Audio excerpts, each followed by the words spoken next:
Theatre కి వెళ్తే మీరు మొబైల్ అనేది ముట్టుకోరు అని చెప్పి అన్నాడు.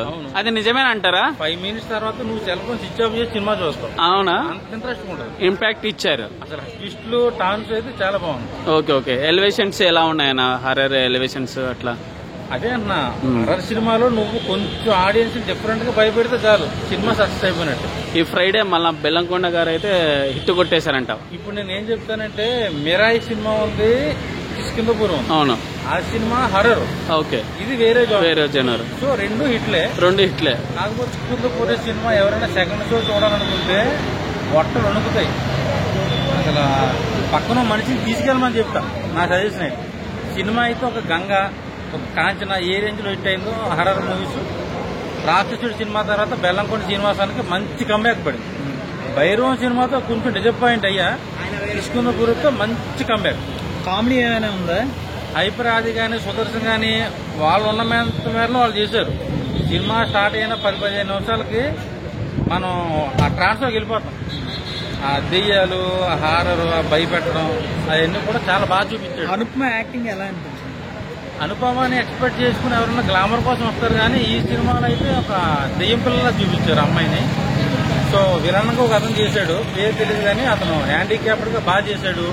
మన ఓల్డ్ హీరోయిన్ ప్రేమ గారు ఉన్నారు, ఆవిడ మదర్ క్యారెక్టర్ చేసింది, ఆవిడ కూడా బాగా చేసింది. బ్యాక్గ్రౌండ్ మ్యూజిక్ ఎలా అనిపించింది? మ్యూజియం ఎవడు కొట్టాడో తెలియదు కానీ ఆడు ఫుల్ బాటిల్ దాకా కొట్టాడు ఉన్నాడు. అసలు కొత్త చింపాడని చెప్పాలి. బెల్లంకొండ సాయి శ్రీనివాస్ ఏ వచ్చినా కొద్దిగా తగ్గుతుంటాయి సినిమాలు అనేవి. ఈ సినిమాతో వందే భారత్ ఎక్స్ప్రెస్ లాగా స్పీడ్ మామూలుగా పెంచలా, అంత బాగుంటుంది. అంటే బెల్లంకొండ సాయి శ్రీనివాస్ కి హర్రర్ ఒక్కటే బాగా సెట్ అవుతుందని అనుకోవచ్చా? రాక్షసుడు సినిమా ఈ సినిమాతో చూసుకుంటే ఆయనకి హర్రర్ జోన్స్ బాగా సెట్ అవుతాయి. ఆయన లవ్ స్టోరీస్, ఆ యాక్షన్ కొంచెం తగ్గించుకుని ఇలాంటి సినిమాలు థ్రిల్లర్ జోన్స్, హారర్ సినిమాలు చేసుకుంటే అసలు మంచి మంచి స్థాయి ఉంటుంది ముందు ముందు. ఓకే, విజువల్ చూస్తే అంతవరకు భయపడే ఛాన్సెస్ ఏమైనా ఉన్నాయంటారా? రీసెంట్ టైంలో నేను భయపడిన సినిమా అంటే కాంచన, గంగ. వాటి తర్వాత నన్ను భయపెట్టిన సినిమా అంటే కిష్కిందపురం.